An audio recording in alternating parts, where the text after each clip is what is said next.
Hey y'all, it's Dr. Shamanda.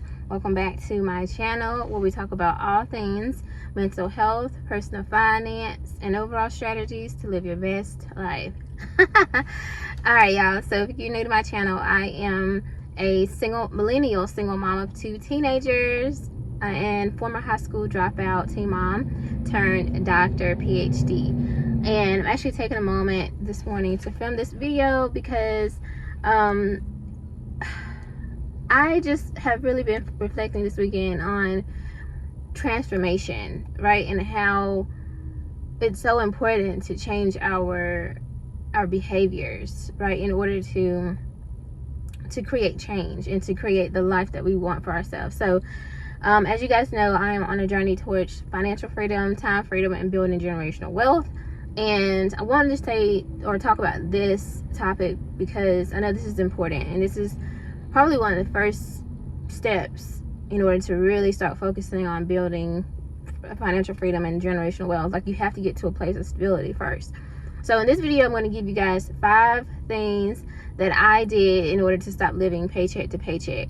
And you know, paycheck to paycheck, it depends on how you define it. I know some people will define it as they spend their whole check and it's gone and they have nothing left until the next pay period, the next paycheck, right?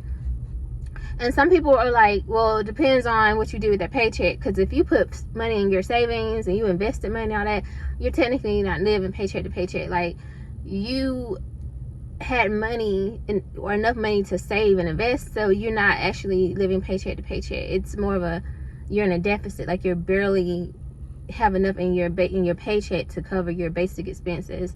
So depending on how you define it, but either way, these are 5 things that I did, again, as a single mom of 2 teenagers.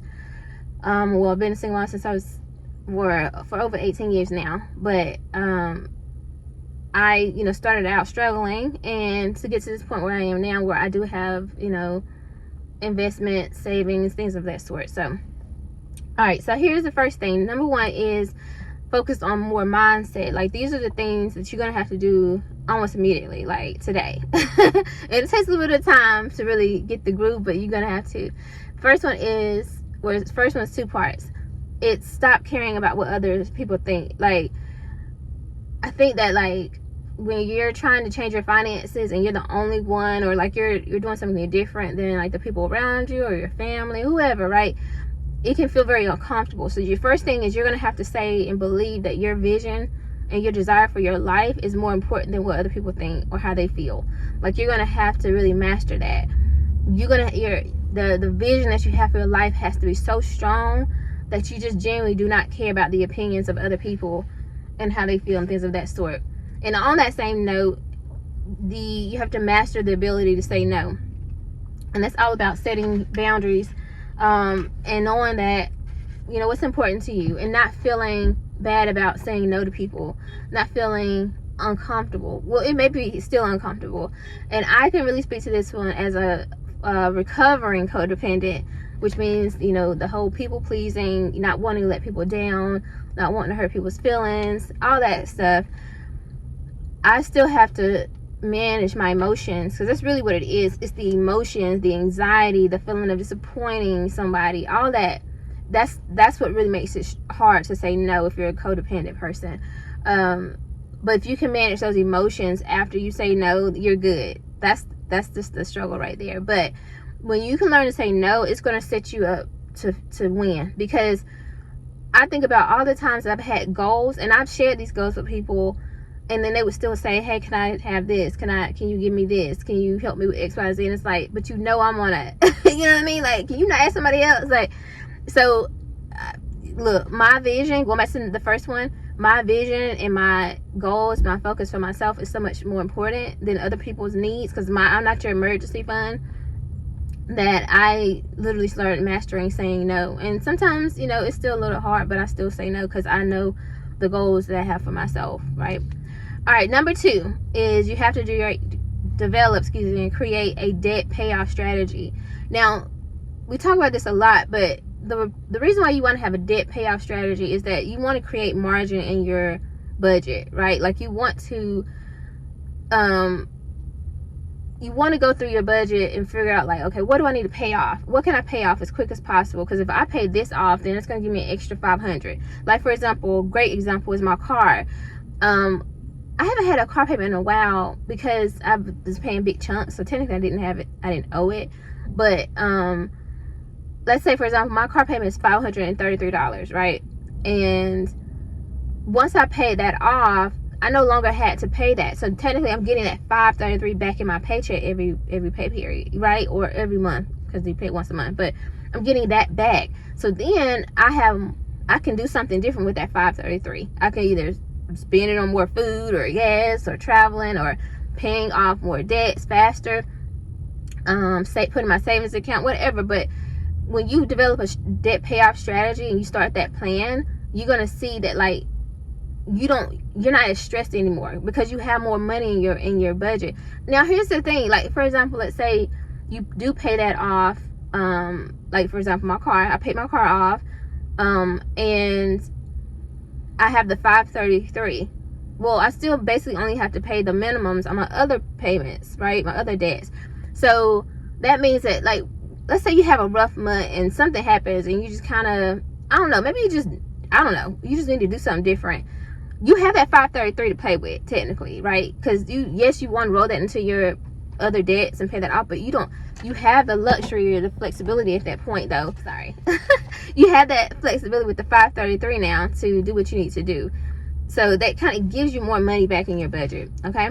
Number 3 is increased streams of income. Again, I'm always going to say this. I always preface my statements with, I'm not a proponent of the hustle culture, but there's a way to increase your streams of income. You know, whether that's, like, I don't want to say overtime because they tax that too, but it could be whatever creative pursuit that you want to do that can increase your money or give you other ways to make money.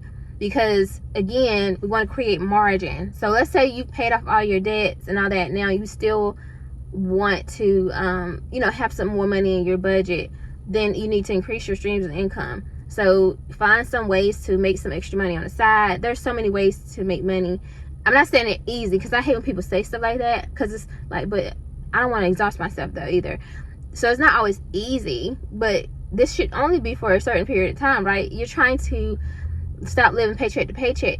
At some point, the goal is to invest and save, so you're not living paycheck to paycheck at all. Like, you're not even thinking about payday, because you've already created a sense of stability and financial independence that don't even really matter to you. So, you know what I mean. But increase your streams of income. Now, a couple ways too, though, is you might have to change jobs if you need to. Like, for example, my last role, I was there for 6 months and I realized I was significantly underpaid and I was in a manager position. I was like, yeah, no, the title is not that important to me. I'd rather go back to being a therapist, make way more money, and yeah, because I can pay off my debts faster, I can save, invest, all that. So sometimes it's going to require you to change jobs, but that takes you back to number 1, because not everybody's going to understand your pivots.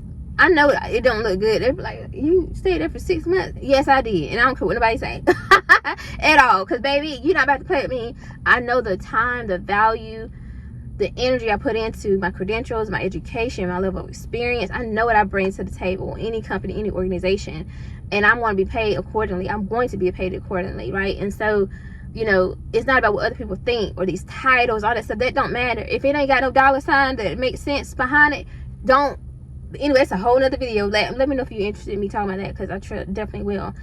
All right, number 4 is create a zero-based budget. I know everybody's not for that, but it has worked significantly for me, because by doing that, I literally force myself to put money in my savings, or I force myself to put money in my investments, or I force myself to pay more on my debts. Because let's say if my basic expenses are like half of my paycheck or something that month, with that pay period, whatever, and I still got like a certain amount of money left over, I could just be like, oh shoot, I can go, because I put money toward my debt. Like, I met my goal, or I met my savings goal for this paycheck or this month.